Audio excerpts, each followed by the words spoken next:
Amables televidentes, muy buenas noches. Bienvenidos a Congreso y Sociedad, el programa institucional de la Secretaría General del Senado de la República. Nuestro personaje es un joven senador cordobés de 38 años. Pertenece al Centro Democrático que lidera el expresidente Álvaro Uribe Vélez. Es máster en Alta Dirección Pública. Bienvenido a Congreso y Sociedad, senador Daniel Alberto Cabrales. Muchísimas gracias por la invitación. Buenas tardes para todos y encantado de estar aquí en el programa. ¿Cómo comienza la historia política? ¿Dónde surge el político, el líder del Centro Democrático en Córdoba, Daniel Alberto Cabrales? Se remonta al año 2001, cuando pensábamos que muchos colombianos, más los jóvenes de esa época, o más jóvenes de esa época, que Colombia iba camino a ser un estado fallido. Surge el liderazgo de Álvaro Uribe Vélez, en ese momento en el país. Ingreso a las juventudes de la campaña de Álvaro Uribe Vélez en el departamento de Córdoba. Entro a la campaña en el año 2002, se elige presidente al expresidente Álvaro Uribe y de ahí continúa mi vinculación en la política. Vengo de extracción conservadora, vengo trabajando al lado del expresidente Uribe en el año 2002, después en el 2003, como coordinador de jóvenes por el referendo que presentó el gobierno del presidente Uribe en el año 2003. Y que permitió la reelección del 2006. Y que no, en ese referendo no se da, se pregunta por la reelección. La reelección fue después un acto legislativo en el Congreso. Posteriormente viene la campaña presidencial de reelección y yo asumo la coordinación de juventudes en el departamento de Córdoba de la reelección del expresidente Uribe. Desde ahí, en el transcurso del año 2003 al 2006, el presidente Uribe llega como en un movimiento de firmas, apoyado posteriormente por varios partidos políticos desde el Congreso de la República. Yo ingreso a las juventudes del Partido Conservador, en ese momento se llaman Nuevas Generaciones, y casi que inmediatamente salgo nuevamente a la campaña de reelección por Primero Colombia, del expresidente Uribe, y ahí posteriormente fui nombrado cónsul en el año 2007 en Varsovia, Polonia. Regreso al país, me dio la oportunidad estar en Varsovia en una excelente, gestión, una experiencia muy buena para los jóvenes. Yo en ese momento que incursionaba, en lo público, dejando pues algunas actividades privadas muy provinciales o provincianas como somos nosotros a un lado, y nos dedicamos al cargo diplomático, y eso me dio la oportunidad de hacer estudios en el exterior, donde estudié paralelamente en un máster ejecutivo que se hizo en la ciudad de Madrid. ¿Cómo fue esa experiencia de cónsul en Varsovia? ¿Cómo vivió esa cultura, un país que estuvo allí detrás de la cortina de hierro y luego hay una transformación? ¿Cómo la sintió, cómo vivió la evolución de la sociedad polonesa? Polonia es un país muy católico. Venía de una época comunista muy dura. Después de la Segunda Guerra Mundial quedó, casi que en manos de la Unión Soviética, por así decirlo, o dependía mucho de la Unión Soviética. Cuando cae el muro de Berlín y cae en ese momento ese bloque comunista de la cortina de hierro, Polonia era 4 veces más pobre que Colombia. Había más pobreza, más hambre, más miseria en ese momento que 4 veces que en Colombia. Hoy en día Polonia es un país casi 5 o 6 veces más rico que Colombia. Creo que los polacos se han levantado y han surgido o resurgido después de tanto sufrimiento de una manera fenomenal. Polonia fue el único país que creció de Europa, de la Unión Europea, el único país que creció positivo en el año 2008, en la crisis mundial de 2008. Y Polonia ha manejado, digamos, su parte de la economía en excelentes condiciones. Tiene una democracia estable, es un país que ya lo respetan dentro de la Unión Europea. Y la experiencia para mí como persona fue algo que es difícil describirlo en tan pocos minutos, pero se vivió una experiencia inolvidable. ¿Aprovechó usted también esta época como diplomático para terminar algunos estudios, una especialización, entiendo, en España? Sí, cuando estuve en mi servicio diplomático para el país, tuve la oportunidad de adelantar un máster en la institución universitaria Ortega y Gasset, en la ciudad de Madrid, que queda vecina de edificio con la Embajada de Colombia en Madrid. Entonces viajaba una vez al mes, adelantaba mis estudios en la ciudad de Madrid, con bastante intensidad horaria en esos días, y me dio la oportunidad de terminar una maestría en alta dirección pública.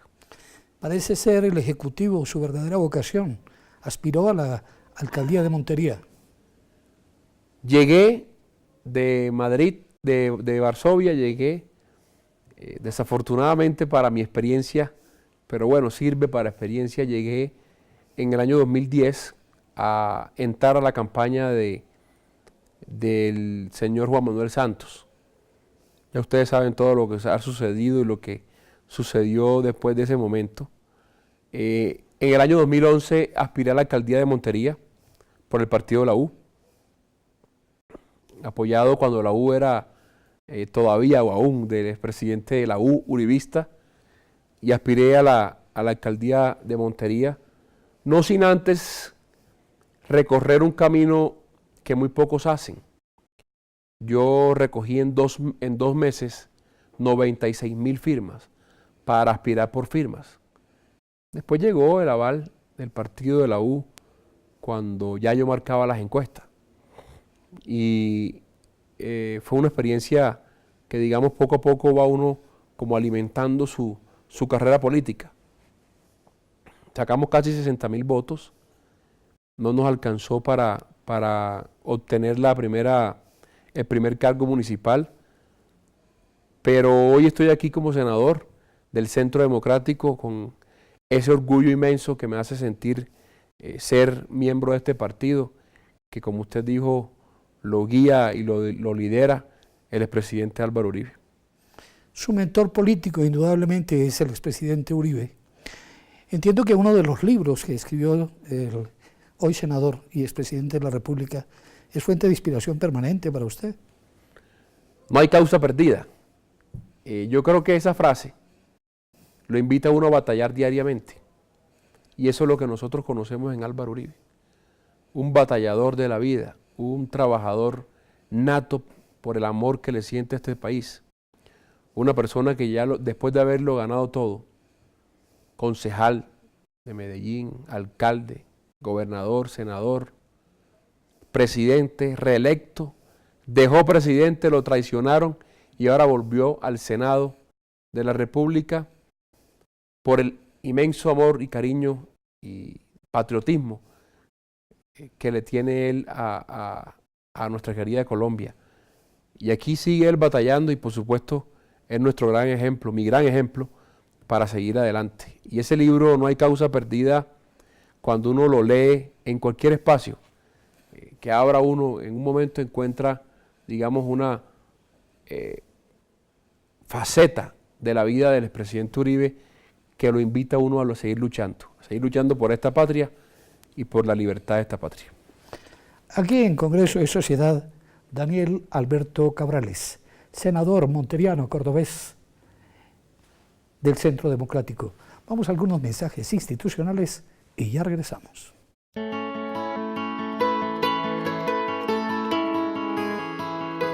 en cada momento importante.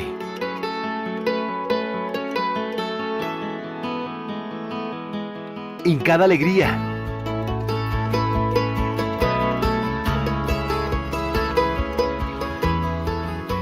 En cada momento difícil. La registraduría acompaña la vida de todos los colombianos. Cada colombiano cuenta. Registraduría Nacional del Estado Civil. La democracia es nuestra huella. Autoridad Nacional de Televisión. ¿Sabe usted cómo se hacen las leyes en Colombia? Según la Constitución y la Ley Quinta de 1992, estas pueden ser estatutarias, orgánicas y ordinarias. El procedimiento se puede dividir en 3 partes: iniciativa, debates y sanción. ¿Quiénes pueden presentarlas? Cualquier congresista, algunos altos funcionarios del Estado y los ciudadanos a través de la iniciativa popular.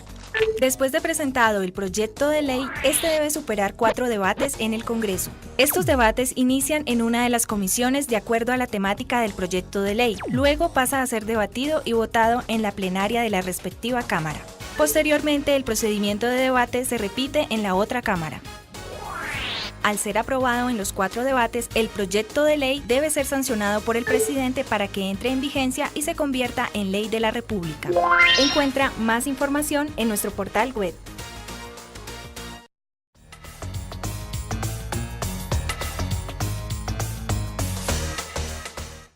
De nuevo en Congreso y Sociedad con el senador Daniel Alberto Cabrales, del Centro Democrático. Él es monteriano de 38 años. Senador Cabrales, la agenda legislativa prácticamente la ha consumido el proceso de paz y las fuerzas de la unidad nacional. ¿Cuáles son los propósitos que ha tenido el Centro Democrático en este periodo legislativo? Bueno, nosotros hemos presentado un sinnúmero de proyectos de ley. Creo que ya estamos llegando a casi 20 proyectos de ley, si no son más en este momento. En estos días inclusive radicamos otros más, pero lastimosamente a veces no son acogidos por el resto de congresistas o de partidos políticos. Al rato presentan algunos proyectos similares, simplemente con nombres diferentes. Entendemos la mecánica de la política orientada desde Palacio de Nariño, donde al Centro Democrático de pronto muy poco quieren que tenga ese protagonismo que sí lo hemos tenido en el Congreso, pero que estando en la oposición, como la estamos haciendo nosotros, como una oposición seria pero democrática, una oposición que es desde la democracia, son muy pocas las oportunidades de aprobar, de hacer aprobar un buen proyecto de ley en el Congreso de la República. Pero seguimos en la batalla diaria. Colombia necesita avanzar en una reforma electoral urgente. El costo de las campañas políticas está acabando con la democracia en Colombia. No es posible que campañas políticas estén superando números de 5.000, 10.000 millones de pesos. Se hablan de unas campañas locales que superan 30.000, 40.000 millones de pesos, y eso es un daño para la democracia enorme. Esperemos que Colombia entienda rápidamente el daño de unas campañas costosas, porque de algún lado el día de mañana debe salir la recuperación de esos dineros, y eso es lo que alimenta en gran parte la corrupción en la cual es el cáncer que está acabando con la sociedad colombiana. ¿Decepcionado con el gobierno de Santos? Más que decepcionado, es triste. Nosotros elegimos a Juan Manuel Santos en el 2010 con una esperanza que, si bien la seguridad democrática fue la que eligió, esa fue la plataforma que no solo hizo reelegir a Álvaro Uribe, la política de seguridad democrática, que eso tenía 3 componentes, que era seguridad, inversión y cohesión social, sino que con eso se eligió a Juan Manuel Santos en el año 2010, y solamente tenía 3 días de haber estado posesionado como presidente de la República, y ya empezó a dar un giro casi que de 360 grados, cuando recibió al señor Hugo Chávez en Santa Marta con alfombras rojas, y nuestro ex embajador en la OEA, el doctor Luis Alfonso Hoyos, no hacía un mes había dado un debate en la OEA donde se demostraba la inteligencia del gobierno colombiano en cooperación con otros países donde quedaban campamentos de la FARC ubicados en Venezuela. Las relaciones en ese momento había que componerlas, pero no perder la dignidad de este país.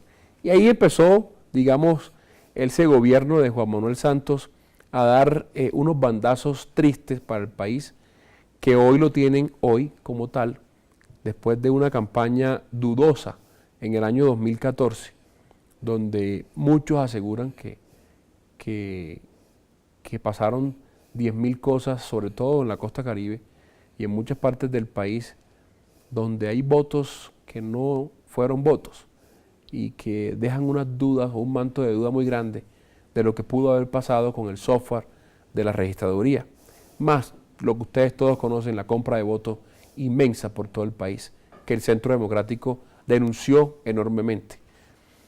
¿Qué pasó en ese momento? El país se desorienta, el país cambia su agenda, un país que iba recuperando la seguridad, que iba creciendo económicamente, hoy es un país estancado, ha perdido indicadores o calificación en algunos puntos económicos, hemos perdido, pasamos de 40.000 hectáreas de coca en el año 2010 a 159.000 hectáreas de coca, según lo acaba de denunciar el gobierno de los Estados Unidos. También la Oficina de Derechos Humanos de la Casa Blanca acaba de decir que las FARC pasaron en el año 2015 a triplicar sus acciones criminales. No solo sus acciones criminales tienen que ver con algunos carros bomba, pero sí tiene que ver con siembra de coca, algunos secuestros que no se conocen en la opinión pública. En fin, son muchas cosas de las que han pasado durante este proceso de paz que nos llevan a nosotros una duda. Si la seguridad democrática iba por muy buen camino y con eso se eligió Juan Manuel Santos, ¿por qué cambiar eso para el país si estaba funcionando bien? Hoy tenemos a Juan Manuel Santos con el 13% de favorabilidad en todas las encuestas. Entonces uno dice, algo está fallando y el gobierno debe entenderlo. No podemos seguir empecinados en un proceso de paz que vira hacia una impunidad a un grupo terrorista, cuando Colombia lo que quiere es justicia para que no haya repetición de nuevas violencias en Colombia. Un juicio crítico sobre el proceso de paz, sobre el actual estado de cosas que mantiene al presidente Santos en un muy bajo nivel de popularidad, del senador Orlando Cabrales. Vamos aquí en Congreso y Sociedad a unos mensajes institucionales y ya regresamos.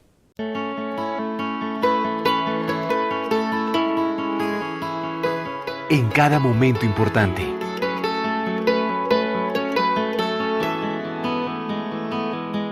En cada alegría.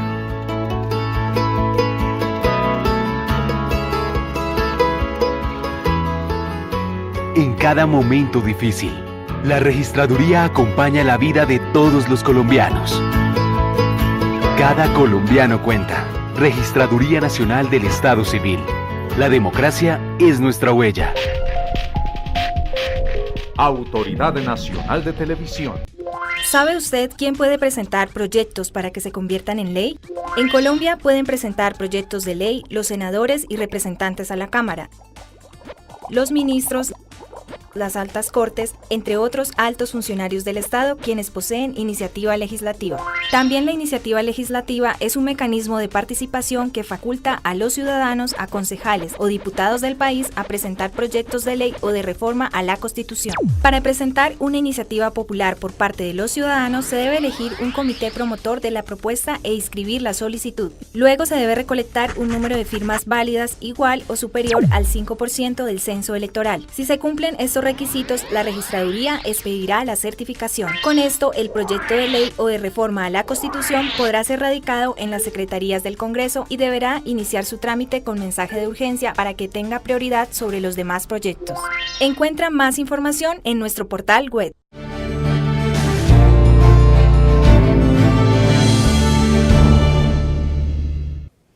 De nuevo en Congreso y Sociedad para un segmento final en esta entrevista con el senador Daniel Alberto Cabrales.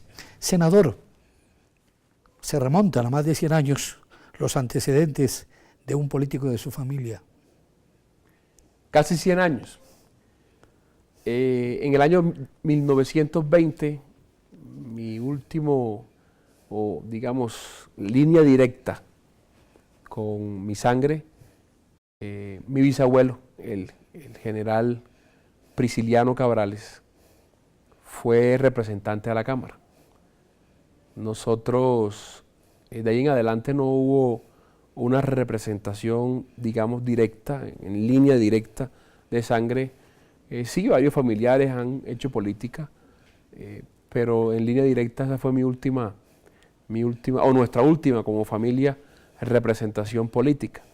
Y me picó a mí este bicho casi 100 años después, pero digamos que cuando a uno le gusta, le sabe. Entonces, aquí estamos dando esta batalla por el país desde la oposición, acompañando las políticas del presidente Uribe, las políticas del Centro Democrático y las políticas de casi más de la mitad de los colombianos.